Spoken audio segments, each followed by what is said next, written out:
There it is. All right. Showing live for me. All Welcome right, let's everyone. see.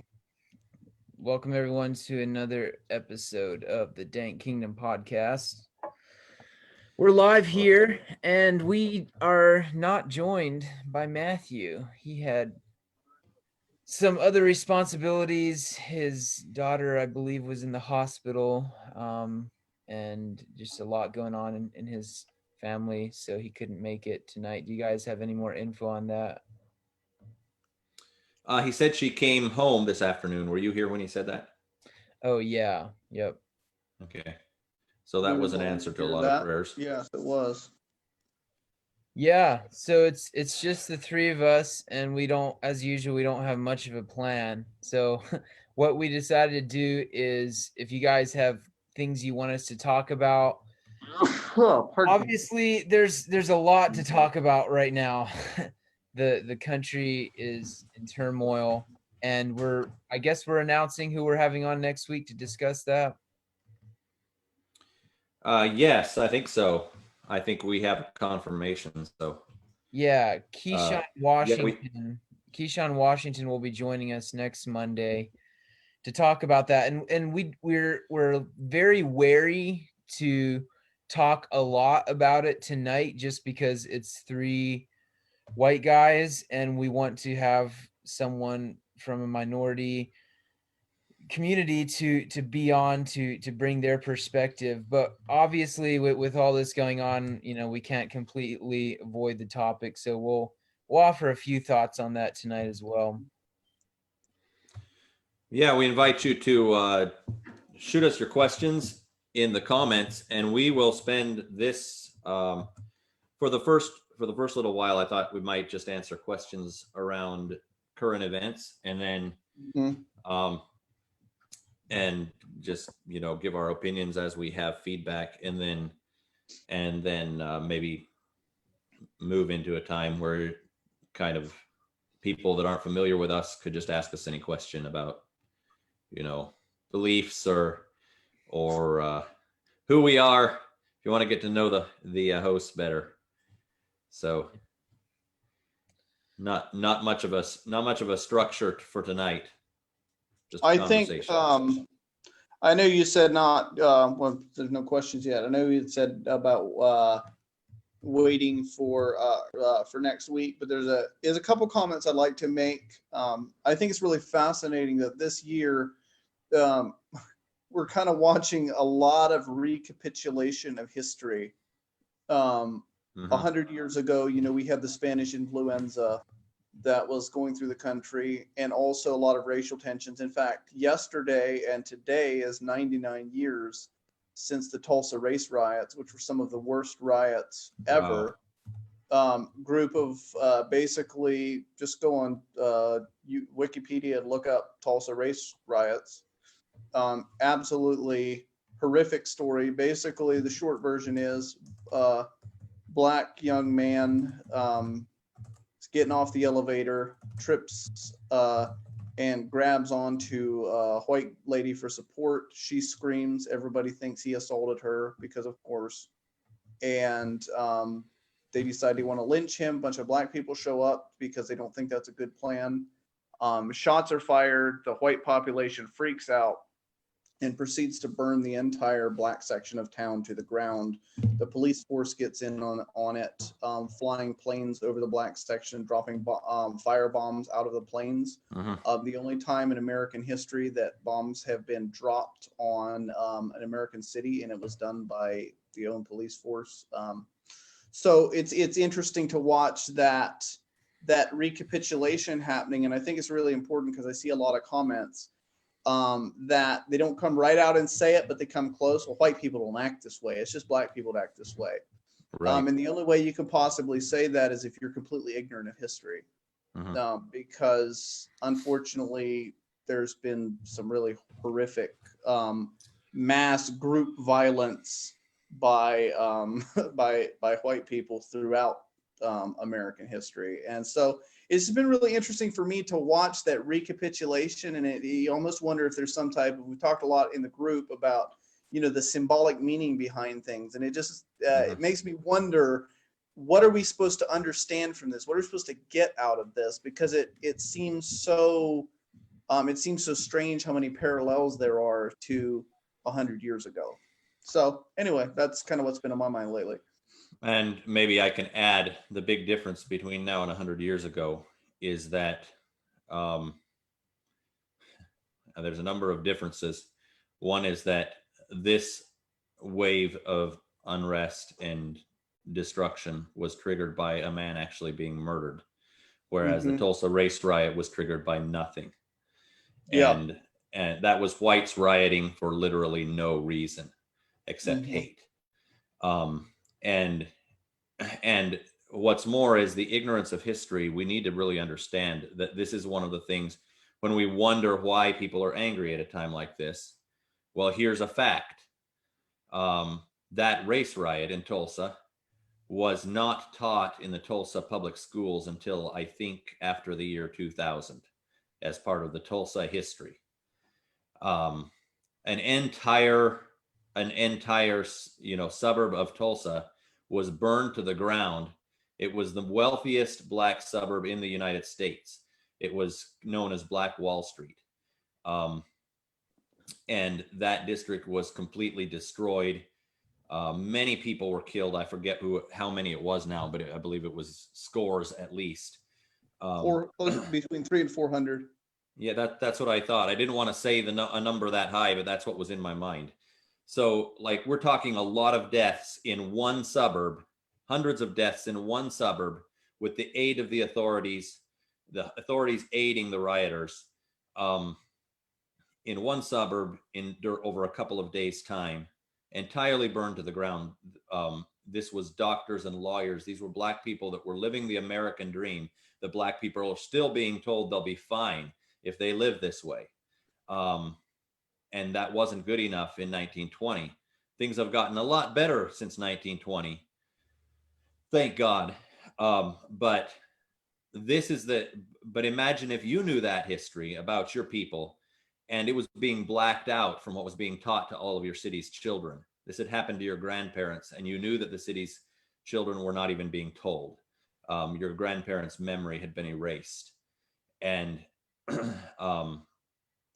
so this is the backdrop. There's so much that white people are not even aware of that has happened that all goes into this. And as Anabaptists, I think there's another parallel to be made is that we have this trauma in our own history as Anabaptists. We have been hunted down and discriminated against and outlawed and murdered by the state for, in our case, not ethnic hatreds most of the time, but over religious issues. And that is still something that's very, very real in our background. Absolutely. And it took time for Anabaptists to understand, to universally become known for peace. Some of us really did respond violently in the early days. There were violent revolutionaries among what was, in the general camp known as Anabaptists. And as Rebecca likes to remind us, Munster. Yes, every 6 hours or so. Yeah. So these people, when people, have a longing for justice and they see it not being done, we should be able to identify with the difficulty. Number one, the struggle to understand how to react in a redemptive way. And the fact that it's pretty normal for a minority of people to go nuts and say, you know what, I'm just going to tear this whole machine down. That's what a minority of Anabaptists did. That's what a minority of activists are doing right now. It doesn't take very many firebomb throwers to create a whole lot of destruction. It's much easier to destroy things than to build them. And so when we see large amounts of destruction, we need to be aware that there's a lot of people building all the time in these communities. Yeah. and they're just as distressed as we are about the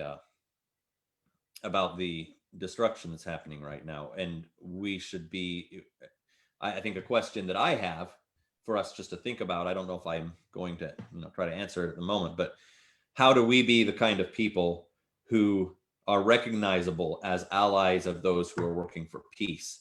How do we build bridges to people who to people in any angry or underprivileged community, with oppressed people who are working constructively?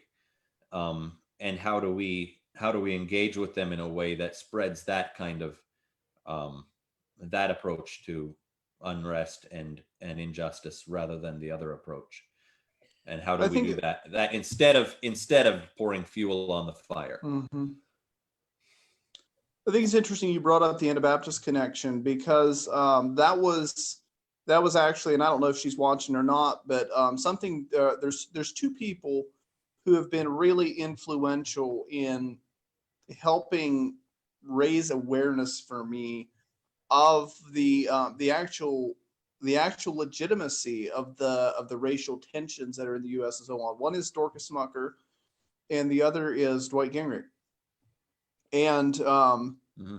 Dorcas, a number of years ago, posted an article, or posted it was kind of an article she wrote, I think, or maybe it might have just been a lengthy post about one of her daughter's experiences at college, where there was a Catholic priest that was just given some type of lecture, and as part of the lecture, he mentioned that he had a barbecue apron that read, "I'd rather be roasting heretics."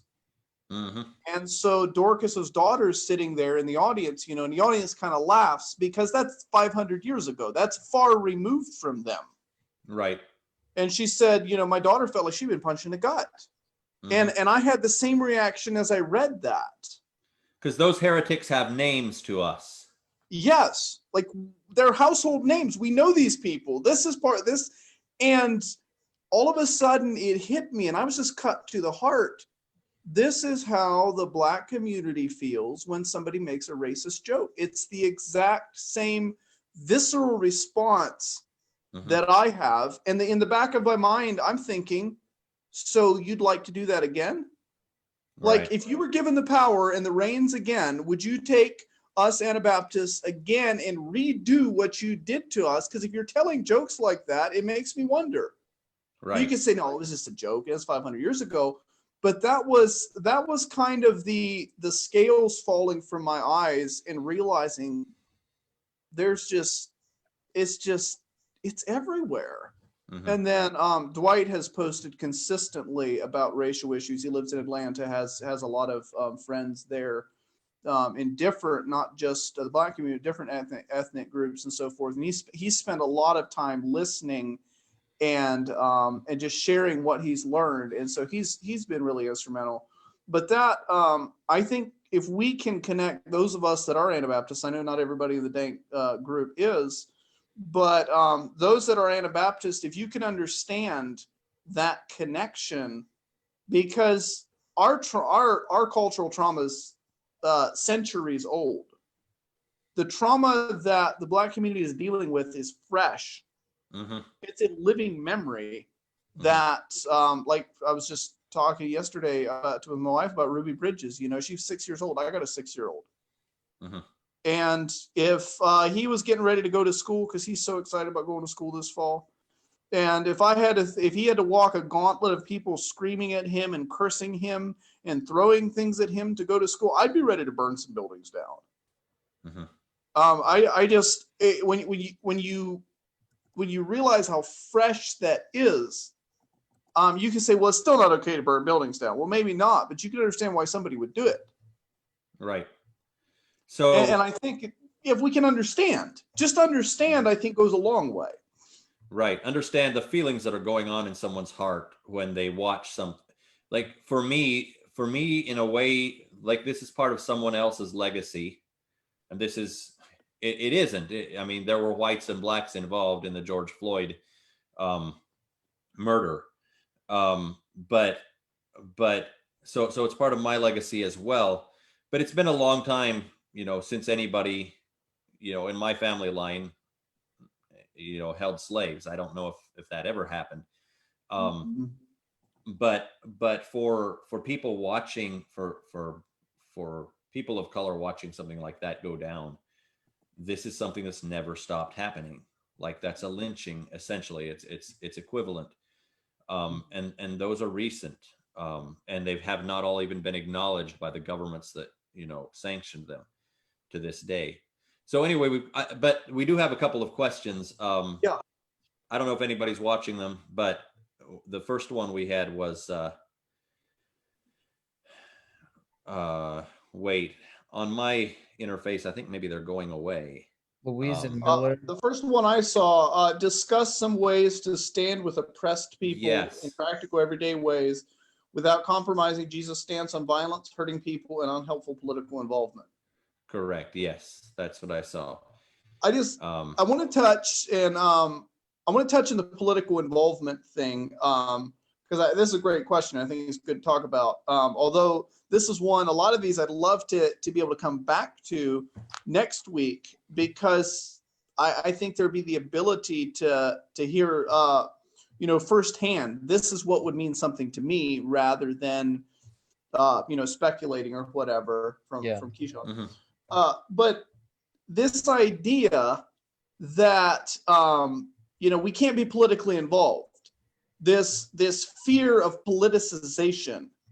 And it's frustrating to me because for the past 4 years, I have watched the politicization of Anabaptism in a way that I've never seen before. Mm-hmm. And now suddenly, when it's an issue that's not even a political issue, because racism is not a political issue, racism is a Jesus issue. Mm-hmm. And if we're trying to relegate that to the realm of politics, we've already missed the boat. And what really bothers me is there's people that are glad to say, well, they're certainly glad the other guy didn't win and who we have in government now. Because, if we actually said their names, then that would be political. So we're just going to, make veiled references. And somehow that's okay. But coming out with a clear message that racism is wrong, racism is a real problem, racism is happening all around us, and we want to do what we can to stop it. Now suddenly that's politicism. Mm-hmm. And I'm not taking, I hope, Louisa that asked the question, I hope you don't think I'm taking issue with you personally with the way you asked the question, because I don't. I'm more dealing with the overarching issue that racism is not a political issue. It's something more than that. Unfortunately, some people think the only solution to it is political solutions, and that is unhelpful, as you mentioned. So I just want to, I feel like there's been some hypocrisy with the willingness to be political until something like this, where suddenly we remember our Anabaptist roots and we don't get politically involved, and that just really bothers me. Mm-hmm. Well, go ahead, Titus. Okay, I do want us to answer this question though at some point. Yeah, it's a good one.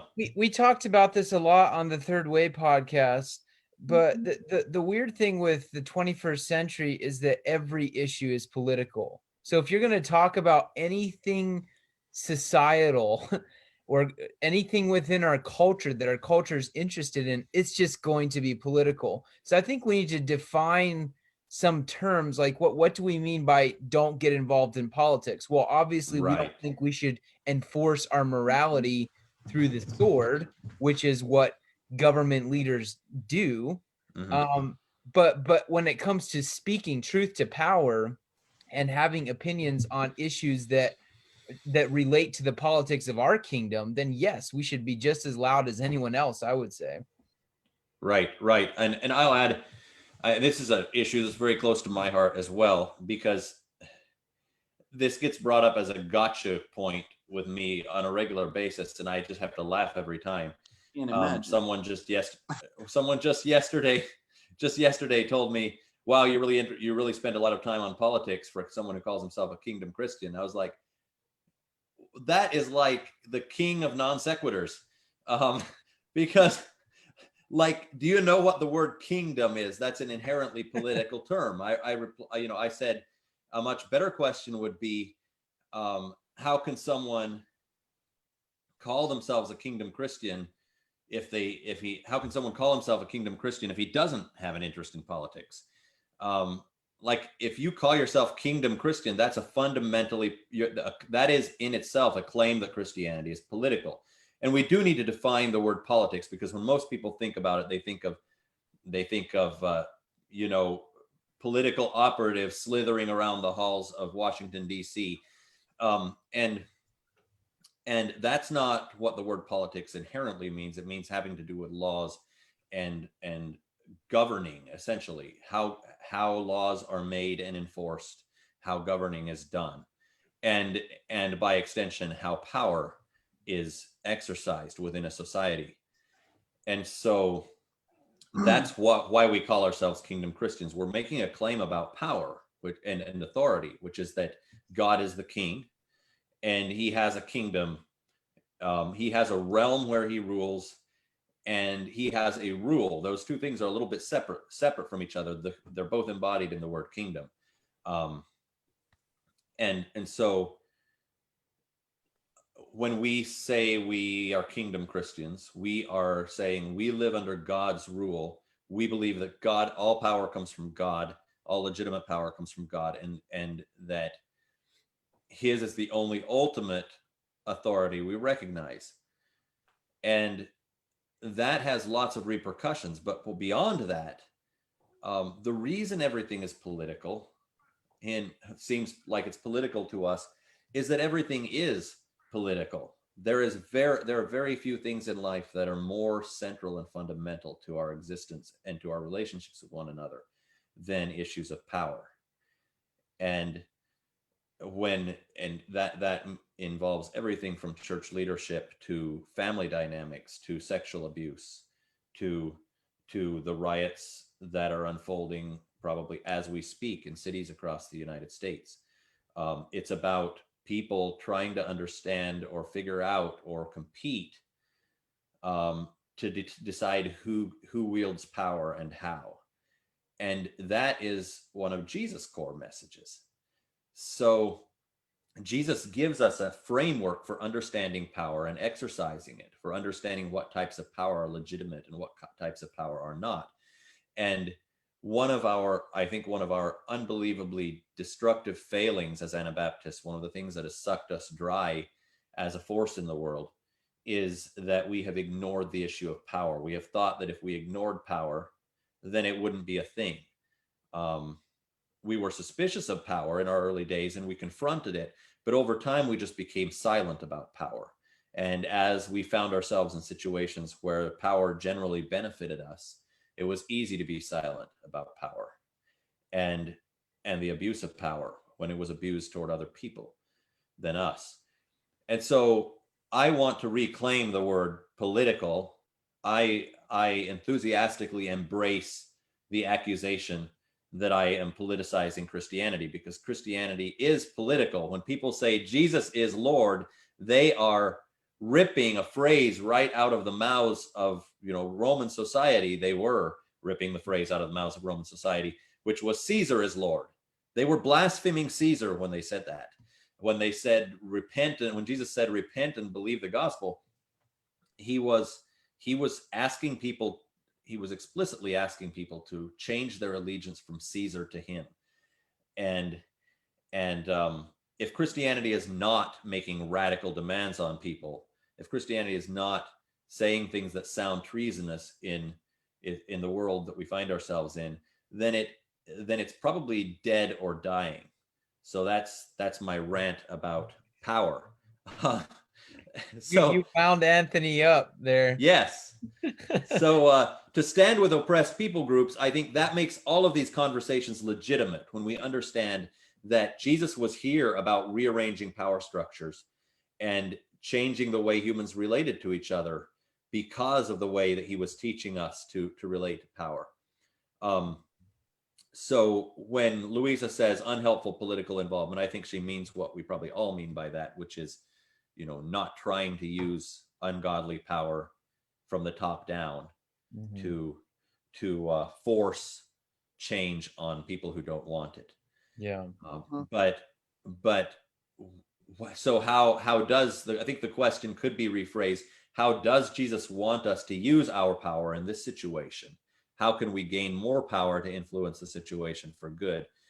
And then what are our goals when we get involved? And I how do we do think that without harming people? I think the Apostle Paul in the early church is a good picture of privilege. And I know a lot of people maybe even get kind of offended at the concept of privilege because, well, I have to work for what I have. So I don't know why you say I'm privileged, which is a misunderstanding of what the concept of privilege actually means. But the Apostle Paul was somebody who had incredible privilege. Um, Besides the fact that he was born in a Jewish family that was able to get him some of the best education ever, he was born a Roman citizen, and the centurion that arrests him says to him, kind of wistfully, "You were born with it, but I got my citizenship at great cost." Mm-hmm. Now there were some things that Paul could do, and Paul that Paul could get away with. There's some things you couldn't do to Paul. They're about to beat him, basically Mm-hmm. torture him for a confession, and he says, "You guys, what are you doing? That's not lawful. I'm a Roman citizen." Mm-hmm. And it's not because Paul was afraid of suffering. I mean, look at Paul's life. Right. But I really believe, and I can't prove this 100%, but what I forget, I think it's Agrippa, it's either Agrippa or Felix says, he says, "I think this man would have walked free if he had not appealed to Caesar." And I believe that the reason that Paul appealed to Caesar is because he knew there were lots of Christians out there that couldn't. And he thought if he could get to Rome and make a case in Rome about what this faith was, that he would be able to protect those who weren't able to make that case. Mm-hmm. Because persecution was a thing there. And so that's why I think he's so bullheaded. Even though Paul is warned again and again and again, don't go to Jerusalem, they're going to arrest you, don't do this, you're going to get it. Paul is, bullheadedly goes ahead because, and we could all argue whether that was actually God's plan or not. I've heard those arguments. But so I want to acknowledge him. But it seems that Paul was willing to take his privilege and use it in a way that helped those like Peter who didn't have it. Peter ends up being crucified Mm-hmm. upside down. Mm-hmm. That was never going to happen to Paul. It would be illegal to crucify Paul. Paul knew no matter what he did, he wasn't going to get crucified. And Mm-hmm. he seems to be doing what he could to make sure that others weren't getting crucified either. Mm-hmm. So I think that's kind of a model for us to look at and say, where we have privileges, there's things that you can get away with saying. There's things you Mm-hmm. can get away with doing Right. that maybe the person can't. So do those things to Mm-hmm. make it better for those who don't have those options because they're the oppressed ones.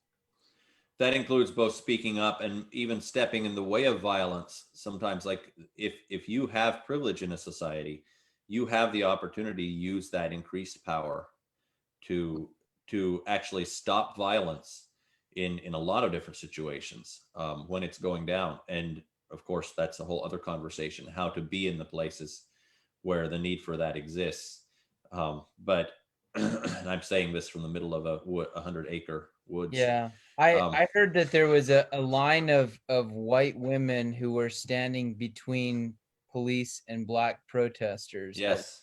So I think that'd be a really, that's a great example of that. I mean, they're probably, I mean, this is a controversial statement, but they're probably less likely to be harsh physically with white women than black protesters. Yeah. Yeah. And Unfortunately, it's terrible, but it's just, yeah. right. So yeah, I think for one, and another thing that we can do actually to bridge anything we can do, we may not be able to have many ways of intervening in conflict directly in the middle of a crisis, but one thing we can do to make these crises happen less and to bend the arc of history toward justice and peace is to actually just take conscious actions to bridge the divide between us and people who are not like us, of all kinds, whether they have a different political persuasion than we do, or whether they have a different ethnicity than we do. We need to be constantly pursuing reconciliation that involves relationships ourselves with people who feel like they've been misunderstood by people like us. And when for every person that does that, the divide, weakens, the wall comes down that much. And the chances that people feel unheard enough to have to resort to extreme measures become less. I think what you're seeing, because I see a lot of people saying things like, well, why would you burn down your own community? That's, you're just hurting yourself and all these type of things. But I think, and this is something that I've seen both on a international scale and, more localized in these type of riots and so on, is when people feel like they've got nothing to lose, they do things like that. Mm-hmm. When you create situations where people feel like they've got nothing to lose, and that's the big issue. Speaking about the violence and use of violence in response to violence and so forth, that's the big issue with what's happening in the Middle East right now, is the fact that when you go and say, okay, a few terrorists attacked us, so we're going to go attack that country, we're going to go blow things up. Well, there's people who had jobs, there's people that had houses, there's people that had all kinds of things, and what you just did was took away all the what those people had, their families, their lives, and you put them in a situation where now they too have nothing to lose. Mm-hmm. And that contributes to violence. Mm-hmm. Because as long as people, we all want the same thing. We want the people to care, we want to feel safe, we want the people around us have good relationships with people around us. We want to feel like what we're doing matters. Mm-hmm. And for the last 150 years or more, there's been a large segment of the population that just simply hasn't been the case for. The Black community there in Tulsa, they did it all right. They had everything right. They were doing. They were the last people who would have rioted, and in 2 days, that's all ripped away from them. Mm-hmm. And that message goes out to the entire nation. Yeah. That if we do what people are telling us, and work really hard and follow the rules and act like white people and build houses like white people and try to integrate as much as possible, they're going to be angry about that and destroy us. There's no point. In the end, it doesn't matter anyway. It won't make any difference, which is a self-defeating way to think, but it's very, very hard to work against if you're swimming upstream to that degree. And there needs to be a degree of empathy for that. Another thing that I think, this might be straying into risky territory, but I believe we do have, when we believe the gospel, we do have access to peacemaking approaches that are usable by oppressed people. And we are not in a position to offer those approaches if we haven't listened, like if we don't even get what their problem is. And that's another thing where often I think Anabaptists, with our history of forgiveness and being very strong on forgiveness and self-sacrificing love, we end up prescribing these things to people when we have not even recognized their pain and the wrong of what was done to them yet. Mm-hmm. The things need to come in their proper order. And Gandhi and Martin Luther King Jr. and many other leaders have used peaceful measures successfully, mostly not, in the ways that I, as a kingdom purist, would approve of totally, but those measures work. But they can't be prescribed by someone who is denying your lived reality as they do it. So listening first, I think for many people I know, And even for myself, I don't think I'm done listening. I've got a lot, I was not raised with a connection to what it was like for other people than my ethnicity to live in this country. And that's something I'm still working on. And I think for us who are white in a racially charged situation like that, we need to do that. And that will also, I think, prepare us to have the right mindset. If the tables are ever turned, we don't have any guarantee that we'll always be, that will always be on the top of the social hierarchy in this country or any other place where we are. And if we have settled in and if we have made an effort to empathize and weep along with people and walk alongside them and understand what it is to experience Christ under those oppressive circumstances, we'll be prepared to respond correctly if it ever happens to us. It's good. A little bit like the unjust steward. Yes, I guess you could say so. So yeah, do we want to move on to let's see. There was a very good question here from there's lots of good questions here. Someone mentioned voting, which is a much bigger topic than we can probably get into. Yeah, not going to go into that. I don't vote. So there's I do not vote either. No, I don't either. That'd be a fun one to go down. I'd love to kick that. I'd love to kick that can, but I'm trying to convert nuance Drew on that one. But what I say is I don't participate in choosing the commander-in-chief of the largest organization in the history of mankind dedicated solely not to loving their enemies. Yeah, he's got a good point there. I have a little thought experiment that I do, but it basically comes down to the only, you're going to vote for the lesser of two evils. If you vote for the two parties, it's a vote for the lesser of two evils, and that's a vote for at some point you got to vote between Hitler and Stalin. How can you give your voice to that?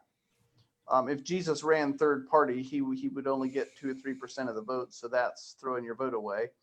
That tends to be that's the line of argument that I use. But anyway, there's a lot of fun we could have there. But did you pick one, Anthony? Travis Burkholder asked, why is the white community so quick to take credit for the Civil War but deny their involvement in slavery? I saw a comment that was exactly that on one of the most disturbing threads on I read that thread today. Named. We're not gonna name any names, but if we someone who will not be named has one of the most disturbing threads you will ever read on Facebook right now. It's quite prominent, and he's fairly prominent. So if you snoop around, you'll probably be able to find it. And there was that exact quote. Like someone said that, my granddaddy didn't enslave your granddaddy, blah, blah, blah. And then in the same comment was like, we literally fought a war to free you guys. Right. Yes. Travis was involved in that. Travis was involved when he asked that question. I knew what conversation he was referring to. Because I missed out on that fun. I'll just shoot you the link afterward. My inbox is going to be full of people wanting the link now. Is this a question we need to answer? I mean, I don't know, but I think we like to take credit for things we feel good about. I think that's the short answer. Another weird thing is how we say never forget about 9/11, but get over slavery. Yeah, exactly. No, that was a good one. I thought it was interesting. I posted some statistics, and you can argue with statistics because you always make statistics say what they are.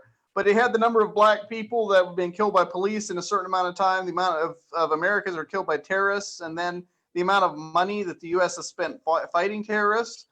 And there was a large number of comments, and nobody mentioned anything about the fact that we're basically, we as a nation, and I hate saying we because I'm part of another kingdom, but you understand what I'm saying, have spent, I think it's over $1 billion per person killed by terrorists in the last 20 years, allegedly fighting terrorists.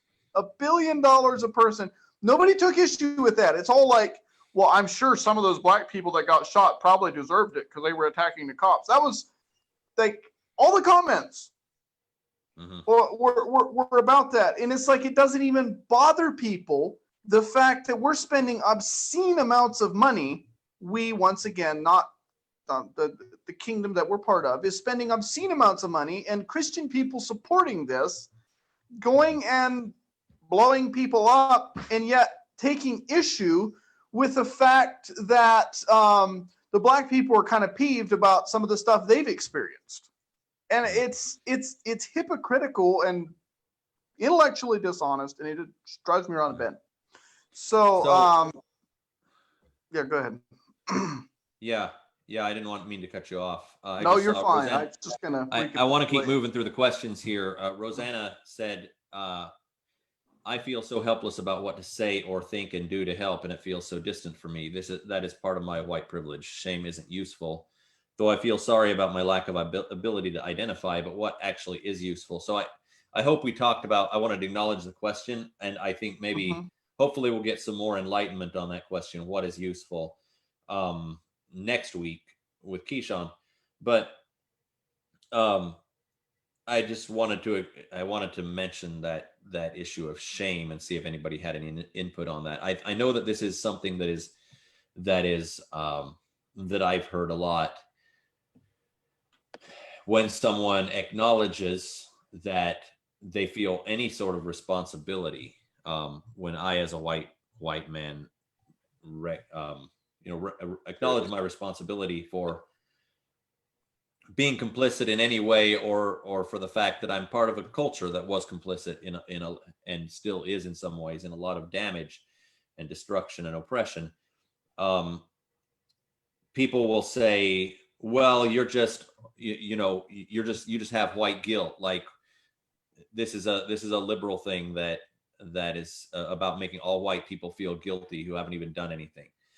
And I think shame is another word. Or for the fact that I'm part of a culture that was complicit. I'm suddenly getting, hold on, I'm getting feedback here. Yeah, that was me. Sorry. Okay. Go ahead. Yeah. All right. So I think it's good to talk about shame. Like if I feel ashamed, shame is either like is helpful if you've done something wrong. People can try to put shame on you when you don't deserve it. But a sense of responsibility to act redemptively in something that your ancestors might have done wrong, to make restitution. If my grandpa stole someone's farm and I found out I was living on a stolen farm, and that person's grandchildren were living next to me, in a shack, I would feel like I had some responsibility to do what I could for them. To return the farm if I could. If I didn't have the power anymore to do that, I would still feel some responsibility. It doesn't mean that I would have done that if I was in my grandpa's place. It doesn't mean that I'm taking responsibility for, the action, but I'm saying here is something that was left there was no restitution made, and I'm going to do what I can to set it right. This is what justice is about, is putting things right. It's not about figuring out who should feel miserable because they're to blame. It's about finding out, no matter who we are, no matter how detached we feel from the situation, to say, I have, like we said before, I have power in this situation. That gives me responsibility to take action where I can. So I think we should not feel, we shouldn't feel a sense of crippling shame that like paralyzes us or makes us feel like we're in the wrong somehow. But we should feel a sense of humility that says something went badly wrong here. I might be contributing to it. Let me see if I can find out if I'm still contributing to it and set that right in any way that I can. Joseph Shank posted a poll on Instagram. Menopause, which is going to be my new thing now. Thank you for turning me on to that. Boy. I had no idea that existed, so I'll be popping some popcorn later on and going through that. So the question is there a systemic racism problem, which I'd like to define that term. Is there a systemic racism problem in America, or are there just a few racist people and the media blows up any story as much as possible? Yes, 42%. A few racist people, 58%. Okay, So, what was the first question again? is there a systemic racism problem Okay, in America, sure. or are there just a few racist people and the media blows it up? Mhm. So, can we define what they probably mean by a systemic racism problem? Because I hear that thrown around a lot, but I don't know if I've ever got a really good definition of that. Well, we would need the Basically, Go ahead. my understanding, this was actually something that was out of the things that I got out of the year and a half that I did in my in the grad program. One of them was cultural diversity, and that a class on cultural diversity, because that they want public school teachers to be aware of that. And anyway, that's a whole long story of my stint into the public education world. But I wasn't sure what I thought about that class, because I wasn't as kingdom Christian as I am now, and I was like, well, I'm probably going to get some type of liberal propaganda, and I didn't know, and all this. But as I spent time in that class and talking and listening and these conversations, I started understanding what's meant by the concept of the systemic racism. And basically, it's the idea that our world the rules were written by people, and this is just a fact. The people that write the rules always write the rules to benefit themselves. Well, the people that were making the rules and that developed the system that we live in were predominantly white men. And so white men wrote the rules in such a way as to benefit themselves so that they get the benefit of the doubt. So all these type of things. Add to that policies, for instance, the idea of redlining, which I didn't even know what that was until today. I've heard the term, but I actually spent some time reading about it. And it basically was that there were certain cities where no matter how much you made, if you were the wrong race, the bank wouldn't loan you money to buy property in a certain section of town. You couldn't get a loan to buy land there. You just simply couldn't. And there were all these rules and policies. So on the law might say on the surface, well, everybody is equal. But the problem is the system's made in such a way that the racist people can subvert that. That's why you have in the South white men blatantly murdering black people, and a white jury refuses to convict them. Yeah. And all of these types of one things. time. Pardon me? Yeah, you're not distinguishing clearly here. I'm sorry. Yeah, in the past. Yeah. In the and it's even been more recent than we'd like to admit. Yeah. But that's why you had all of those type of things going on, was because you had systems that were created in such a way where even if the rules as written were supposed to give everybody certain rights, it was really easy for a few influential people to subvert that. Mm-hmm. And then you have things like in Boston, which this story about made me spit out my chewing gum. In Boston, I was reading the cultural racism in the Boston Police Department, that certain rules were passed that specifically targeted, like there was certain type of dice games that were really common in the black section of town, and so they illegalized that. And the police department was using their resources to fly drones over the black sections of town, looking for people gathered around in a street corner so they could go bust up the dice games. And all of those are examples of what we're talking about when we say the systemic racism problem. It's like just like we say abuse in the Anabaptist community is systemic. It's not just a few bad people doing it. It's the fact that the whole structure is built to protect the people who are doing it. And so it's really hard to root out because it's self-reinforcing. And everybody's covering for each other. And then everybody's collectively saying every time it happens, which is like every 2 weeks, that this is an isolated incident and it's totally not going to happen again, except that it does again and again and again. Mm-hmm. Yeah, that you could have steered the train off a very long rabbit trail there, David. But but your point is taken. Um, Which part? I'm sorry. I think we would probably get a lot of pushback on whether, for instance, with abuse in the Anabaptist circles, whether the system is built to enable that, or whether I'm sorry. there are systemic. I didn't intend to imply that the Anabaptist system was created for the purpose of protecting it. That's a good clarification. I'm glad you mentioned that, because I definitely want to clarify that. No, I don't believe that. But the system is built in such a way that it does. That's what I meant. Right. And that's one of the things I think that has happened, because we have not tended the garden of power in a way that acknowledges that this is something that requires us to engage with it. Wicked people will abuse power within a society if the society does not manage power correctly. And we have not done well at that as Anabaptists. Andrew has a question. Did Anthony listen to the Rad Anti-Establishment album I lent him? The answer is not yet. I was playing it in the van on the way home last evening after you gave it to me, and my children did not like it. Too much so screamo?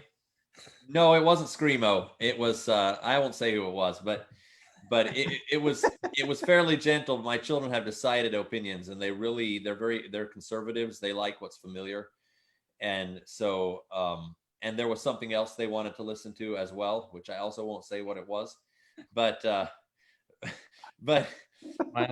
we listened to that instead. There were a couple of things going on, but I will, Andrew, and I definitely appreciate the gift. What's our next question? Ambassadorship from Rosanna Rubin. I hope I'm getting these in the order they were asked.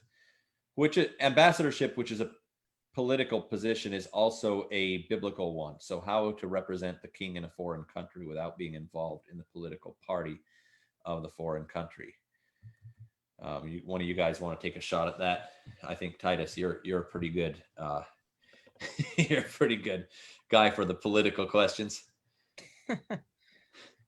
Well, if you think about our kingdom and its ethic, one of the most revolutionary things about the first church, even in the book of Acts, was the blurring of, well, I shouldn't say blurring of ethnic lines, but like Jew and Gentile being able to sit at the table together, and that sort of reconciliation. So that is fundamental to the DNA of our kingdom. And in fact, people like N.T. Wright have been showing that a lot of what Paul was writing about actually was related more to that problem than to 16th century problems, even though we read it through the lens of, Martin Luther's guilt complex. That wasn't really what Paul was getting at as much. And so I would say, reconciliation, ethnic reconciliation, racial reconciliation is fundamental to the DNA of our kingdom. So that doesn't necessarily mean that we use the Babylon's means to accomplish that. Right. But it does mean we speak out. So like there's this kind of viral picture of what people thought were Amish, but apparently were Church of God. People out protesting and singing on the streets. I think things like that are great. And I know there's a lot of people who take issue with protesting, and it's not actually something I've ever done. So here I am advocating it. But I really do think there is a place for us to be on the streets advocating the ethics of our nation and our kingdom, and not just protesting, but if there's any practical ways that we can advocate for those ethics as well, I'd be interested in hearing if you guys have any like other practical ideas. I know someone Carrie commented, something that I'm doing to support right now that isn't necessarily going out protesting is I'm intentionally purchasing from businesses that are minority owned. That's really cool. It's something I think about a lot. So I started a lawn care company a few years ago, and it's grown really quickly. And I think about it like if I was an African-American young man and going to these elderly, like these homes of these elderly people, and an elderly white woman comes out and goes over the lawn with me, I guarantee I would have not nearly as many customers as I have now. And so that's an example of white privilege that I have, that I'm benefiting from. I'm 99% sure my business would not have grown as fast. And it's sad and it's terrible and it should not be the case. But I don't have to work as hard for what I get than, someone who doesn't look like me. And so that example of like supporting businesses that are owned by minorities, I think is a really great example of something we can do. But maybe that's kind of getting off the initial question a little bit too. You had me a little confused there, because I thought you said, when you said about we don't use Babylon's means to do it, I thought you said Babylon's memes to do it, and I thought you were coming out against memes. We definitely Had me use confused for a memes. minute there. We usurp Babylon's memes. We subvert them There you and go. use them against Babylon. So pardon us if we missed something here, because this is a long thread and my mouse is really annoying me. Someone wanted us to share our musical tastes, and then David said we're not having a Tiger King repeat. Yeah, we're not gonna do that. My music tastes are Jared very Stingers. eclectic. Oasis did you say? Corral. Oasis There you go. Corral. There you go. Yeah, we can all get together on Oasis Corral, I think. So yeah, here we are. We're like only answer. Are we only answering the No, I don't think we're only answering the softball questions. We're answering the questions that are to the point, I think. But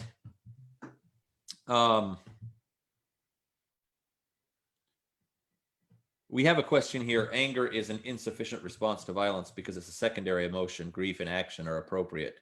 But what avenues are appropriate for us to act? I live in a predominantly white neighborhood.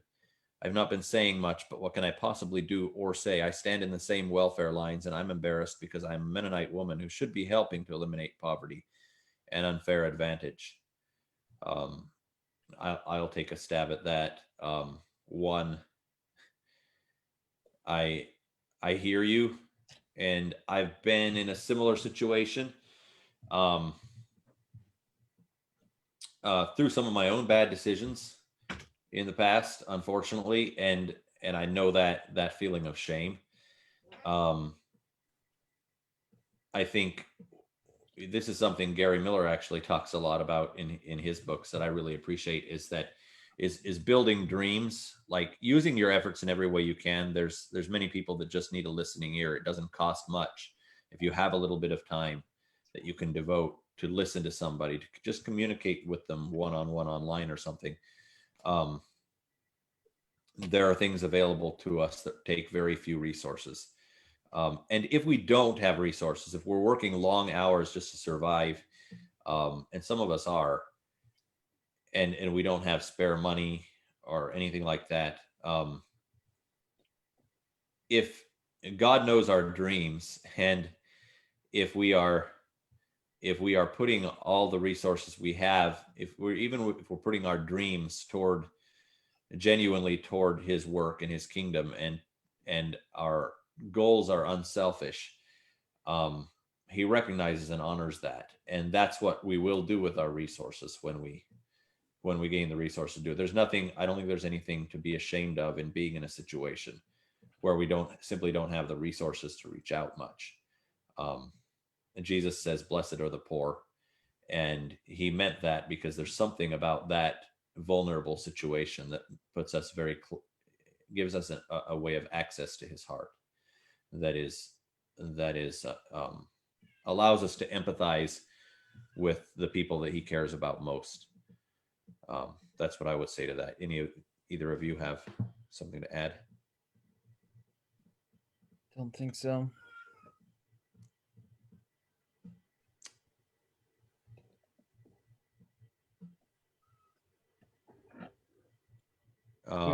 We've got a decent amount of comments, and I don't know how long. We're not going to make it through all of them, probably. Yeah. But let's see. Tell us. Oh yeah, that was a musical taste one. We don't have too many more questions. Yeah. There's some great book recommendations. Go check those out in the comment section, everybody. I know my brother Tim just finished. What is the book? Rebecca mentioned it when I interviewed her. Here it is, Jesus and the Disinherited. He really liked that, so I haven't read it, but I recommend it. Okay, yeah. Jesus and the Disinherited. Yes, I heard that recommended recently. It was probably on, was it on your podcast? Where was it? Not Anyway, sure. looking to read it when I get through my big stack.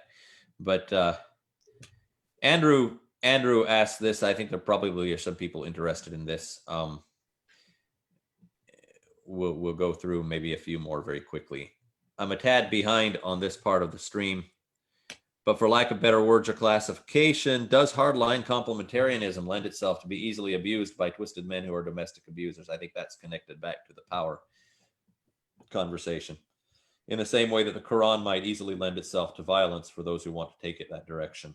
Would a more egalitarian approach with a pinch of complementarianism work better than a complementarian approach with a pinch of egalitarianism? Which is what you are. That's what I profess to be. But yeah, I don't think we all mean the same things by those words. You know, people are shocked at that sometimes. And someone asked me recently, how can you be a complementarian and not believe in the subjugation of women, which was the position that I said I had. And I'll just quickly define, since I don't know if Andrew means this especially for me or not, but I think he does have this question about me. Is Andrew egalitarian? He's closer than I am, but he'll have to speak for himself. But I think we're in pretty sweet accord on a lot of things. But he's a nice guy, and I'm a nice guy. You know, we aren't controversial people, so yeah, we could have glossed over a lot of things. But anyway, I think complementarianism is. Hi, Justice. Hi. Hey, you want to come on the camera? Yeah. There's my boy. Hey. There's my boy, Justice. Nice. It's a great You name. say hi. Hi. Very Okay. fitting name in these times. Oh, yes. Yes. ICE or US? ICE. Okay. Yes. That was his mom's choice. It's a good one. And his big brother is named Clement for mercy. So they get along well some of the time. Anyway, did you want something? Just thought you would be done already.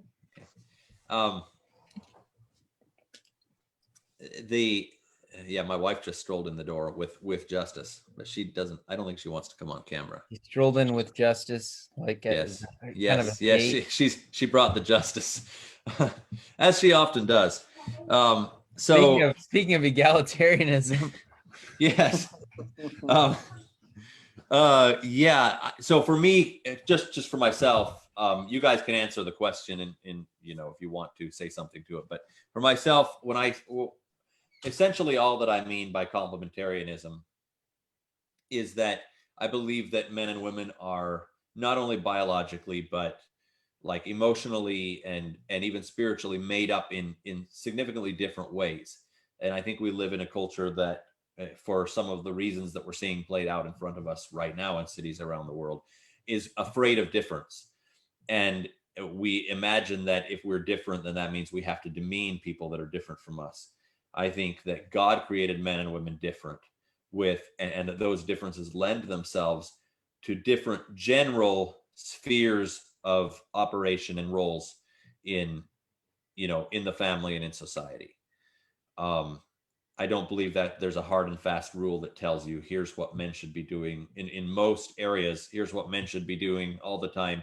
Here's what women should be doing all the time. They must not stray outside those spheres. But we are different. And in very egalitarian societies where they have done everything they can to remove any kind of programming that pushes boys towards certain types of behavior and girls towards certain types of behavior, boys and girls behave at least as differently as they do. Like they're different from each other from little up. So I believe complementarianism, in my mind, the way I use it, does not mean God gives one gender the right to lord it over another gender, or that God gives one gender the power and the other gender is just supposed to be subjugated. I believe that God simply makes us different, and there are different roles, and it's too long, it would take too long to go into the details of that. But I do believe that before God we are equal, men and women. No one has the right to use another person for their own ends against that person's interests. No one has a right to override the will, the freedom of conscience of another person. No one has a right to force other people's choices into the way that I wish they would go, or to punish someone when they don't make the choices that I would make. Between men and women, there is no place for that. And so the way that works out, so you might call that egalitarianism with a pinch of complementarianism. I don't know, call it what you want, but I do believe that my wife and I are equals, and I do not make her do things, and she does not make me do things. We do prevail on each other sometimes, pretty strongly, but we do our best to create an environment where we are both submitting freely to one another because we love one another, where neither of us is forcing the other to bend to their will. That's good. This is an issue that I struggle with, because every bone in my body is opposed to the complementarian view. Like it to me, it doesn't make sense that men should be the only pastors and teachers. Like how are the women's voices going to be represented in that case? But at the same time, it's a prediction of my worldview that I will have views as a 21st century Westerner that conflict with God's views at times. And so I just kind of throw up my hands and say, hey, this is one of them. And one thing that helps me with my cognitive dissonance in this area is Jesus's definition of leadership. So the way I would see it, if men are supposed to be, like the example I gave, teachers and leaders in church, then it needs to be the idea of a woman being on the throne and the man serving her and dusting her head. And so that kind of servant leadership that Jesus demonstrated by washing his disciples' feet should elevate women above men in a sense, because if we're supposed to lead, then that's getting down on our knees and washing their feet. That helps me. It's still something I struggle with, but I can't make scripture go any other ways, mostly because it's grounded in creation rather than grounded in culture at the time, or even the specific church's problems. But if Shay, am I getting it right this time? Yeah, you are. If Shay is watching, we'll send you a Zoom link and come on and debate us. We're just getting started. No. My thought, if you're done, Titus. Yeah. My thought on Andrew's question is, I don't really think you can create any type of structure that's going to safeguard you from bad actors. The kind of men, and the same thing as he said about the Quran with violence and stuff.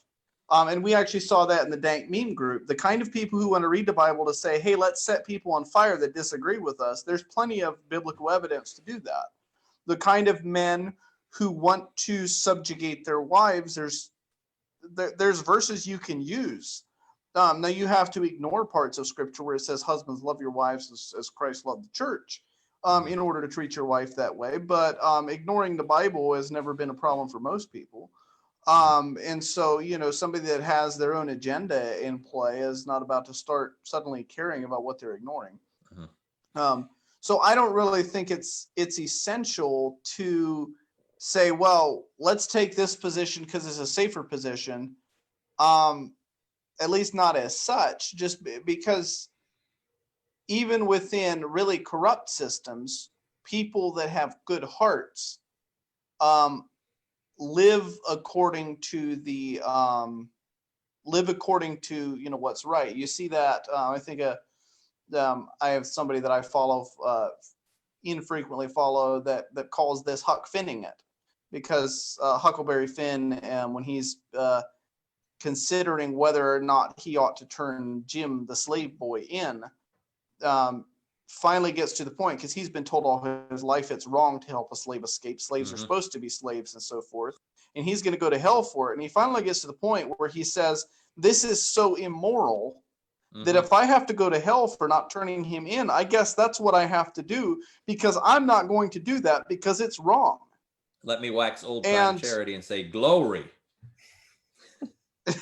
Well, we know your views on hell, Anthony. So yeah, well, it's not as go down that scary. rabbit trail. But the point being that even him in that corrupt system of owning people had a heart that was turned toward doing the right thing, and he's able to stand against that. So sometimes I think we play mind games with ourselves that we don't need to, when the real thing we need to do is do what you know is the right thing to do as best you understand it, and act in a way that loves other people. And even if the structure you put the world together with has a few bolts missing, you're going to come out the right place. Carrie in the live stream asked me a follow-up question. She said, is the Bible as we have it as, quote, male washed as our history is, quote, whitewashed? Because I feel like in some ways it is. So this gets into questions of inerrancy, which is a whole nother topic. But I would say that in many ways, for its time, the Bible is revolutionary in the way it elevates women. I mean, just the fact that women discovered the empty tomb is an argument that apologists for the resurrection use as one of the criterion by which we judge historic documents, the criterion of embarrassment, that if this didn't actually happen, they wouldn't include that detail because it was embarrassing to them, because the testimony of women was not considered reliable. So it seems like the scriptures do go out of their way to elevate women in countercultural ways. Now, it does it still have a male, dominated theme or motif that runs through it? Probably. And how do we understand that? Like, how do we deal with that with questions of inerrancy and inspiration of scripture? I mean, that gets into a really, really complicated topic that we'll have to tackle at another time. I'd love to hear you guys' view of inspiration at some point. Yeah. And I would say one very quick thing on that is, when you look at, I look at the scriptures kind of like a signpost. Like they came from God. They're pointing us from where people were at the time they were written to where we need to be going. If you have taken, directions from a signpost, and it says, LA 1,500 miles that way, and I am halfway to LA, I'm not back where the signpost is anymore. I'm on my way to where it's pointing to.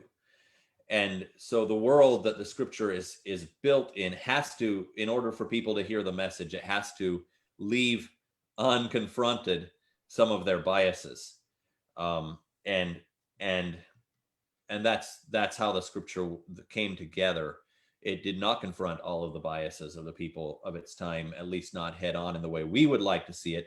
But one of the reasons it looks regressive to us today is because we have been following the signposts we found there for 2,000 years now. And we're far along that road that it pointed us down. So you're sounding like a good progressive Christian right now. Michael Gunger, Rob Bell, liturgists, they'd be very pleased with where you're going with this. Well, no, I don't think I'm going where they're going, but because I was going to say they're going to hell, but that's not appropriate. But I think I feel like I didn't answer the power question very well, so I'm going to go. I mean the question about power, not the question from power.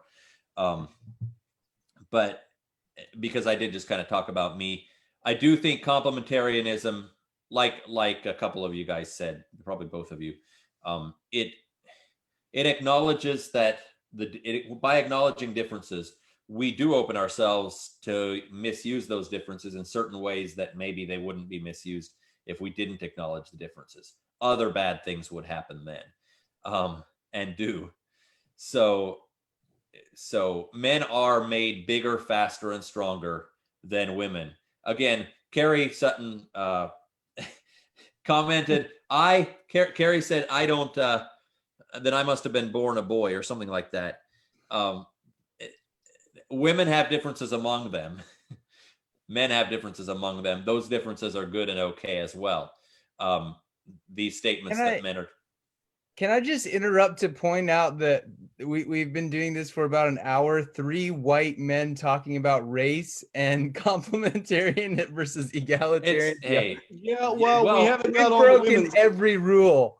We are haven't got all the privileged. women's clothes yet. Hey, we answered the questions we were asked, and we have That's the right. platform. That's I mean, here we are with our privilege, you know. Let me plug the Kingdom Women podcast. Yes. That's a great show where you can go and hear very intelligent, passionate women discuss these things from their experience. And so that's going to be more valuable than our perspective on women's issues. Yes, it definitely will because be. we haven't experienced it.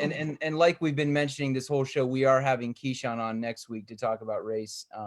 So I understand the kind of messed upness of this situation and acknowledge it. But like you said, we are just answering questions. That's what we plan to do tonight because we didn't have a topic. And these are the questions that are coming. Yes. So yeah. So I would just say we acknowledge that there are certain inherent power differences in society that can't be erased. And you know, if things are set up that way, that's not. Somebody's asking about tattoos, Titus. All right, well, I gotta go, guys. It's been yes. Yeah, we have not gone. Necessarily we've actually gone almost an hour. Almost an hour and a half. So yeah. Thank you everyone for your questions. I see there are a bunch more here, but we're gonna have to drop you guys. Come back next week for a discussion from a little broader cross section of society than you saw here tonight. I got a good meme already. So as soon as we're off here, I'm gonna post that meme. So you should like. All right. Yeah. Good night. I guess you're hosting, Titus. So you can close when you want to. But sure. Yep. Stay safe. God bless you all. And, see you next week. I wanted to read one thing before we sign off. Since Matthew isn't here, it's a post he put out there that I really appreciated called "A Prayer for America." It's good. Let's just sign off with that if I can pull it up here.